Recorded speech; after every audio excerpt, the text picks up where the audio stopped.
दोस्तों, मेरा नाम है कुमकुम बिनवाल। बीजेपी दूसरों के भ्रष्टाचार पर तो खूब बात करती है। गोदी मीडिया विपक्षी दलों के भ्रष्टाचार पर जबरदस्त तरीके से कवरेज चलाती है, लेकिन बीजेपी के एक विधायक हैं जो खुलेआम बार बार लगातार कह रहे हैं कि उनकी सरकार के दौरान एक दो नहीं हजारों करोड़ का घोटाला हुआ।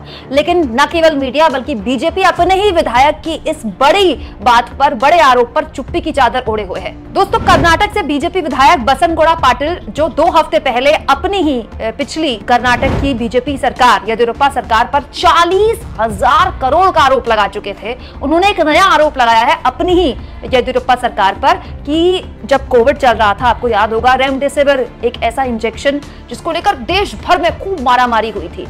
अब बीजेपी विधायक का यह आरोप है कि उस वक्त की येदियुरप्पा सरकार, उस वक्त की बीजेपी सरकार ने ये जो रेमडेसिविर की पर डोज थी 990 रुपए की थी, लेकिन उस वक्त की येदियुरप्पा सरकार ने इसे खरीदा 1350 रुपए में, मतलब महंगे दामों में खरीदा। दोस्तों, आसान भाषा में अगर मैं आपको बताऊं तो सरकार ने जानबूझकर जो रकम निर्धारित थी, टेंडर जिसका था रेमडेसिविर का 990 रुपए का, ज्यादा दामों में खरीदी।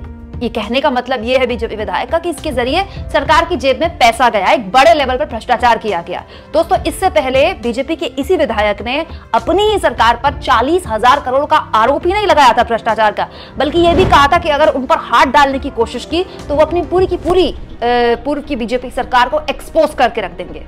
दोस्तों, आपको याद होगा, कर्नाटक वो राज्य था जहां पर कांग्रेस ने चुनाव के वक्त पेटीएम के तर्ज पर पे सीएम का प्रचार किया था। पे सीएम के नाम पर कहा था कि ये कमीशन खोरी वाली सरकार है, और ये नारा इतना जबरदस्त हिट हुआ था कांग्रेस का कि बड़ी आसानी से कांग्रेस ने यहाँ पर सरकार बना ली थी। लेकिन हैरान करने वाला मामला देखिए दोस्तों कि बीजेपी के अपने विधायक अपनी पूर्व सरकार पर पहले 40 करोड़ का आरोप लगाते हैं और अब कहते हैं कि रेमडेसिविर दवाई की खरीद में बड़ा फर्जीवाड़ा हुआ है। लेकिन इस खबर पर बीजेपी का आईटी सेल, पूरी की पूरी बीजेपी और पूरी की पूरी गोदी मीडिया ऐसे मौन है जैसे कोई खबर ही नहीं है। दोस्तों, ऐसी कोई चुनावी रैली नहीं जाती जिसमें मोदी जी ये नहीं कहते कि भ्रष्टाचार को लेकर कितनी जीरो टॉलरेंस नीति है उनकी।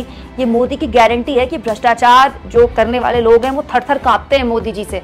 और आज देखिए, खुद उनकी पार्टी के एमएलए उनकी पूर्व की सरकार पर भीषण आरोप लगा रहे हैं भ्रष्टाचार के, और सिलसिलेवार तरीके से लगाए जा रहे हैं। 2 हफ्ते पहले भी लगाए और अब लगाए, उसके बावजूद भी पूरी की पूरी बीजेपी ऐसे चुप है जैसे कुछ हुआ ही नहीं। सवाल ये दोस्तों कि जो ईडी दूसरे दलों की सरकारों पर लगातार शिकंजा कस रही है, क्या इस तरह के आरोप इन एजेंसियों को नहीं सुनाई देते, सिर्फ इसीलिए क्योंकि वो बीजेपी के एमएलए बीजेपी की सरकार पर लगा रहे हैं? आप इस मुद्दे पर क्या सोचते हैं दोस्तों? कमेंट बॉक्स में जरूर लिखें, और जितना हो सके चैनल को शेयर करें, सब्सक्राइब करें, और थैंक्स फॉर ज्वाइनिंग, ये 2 ऑप्शन हैं जिसके जरिए आर्थिक तौर पर आप चैनल की मदद कर सकते हैं।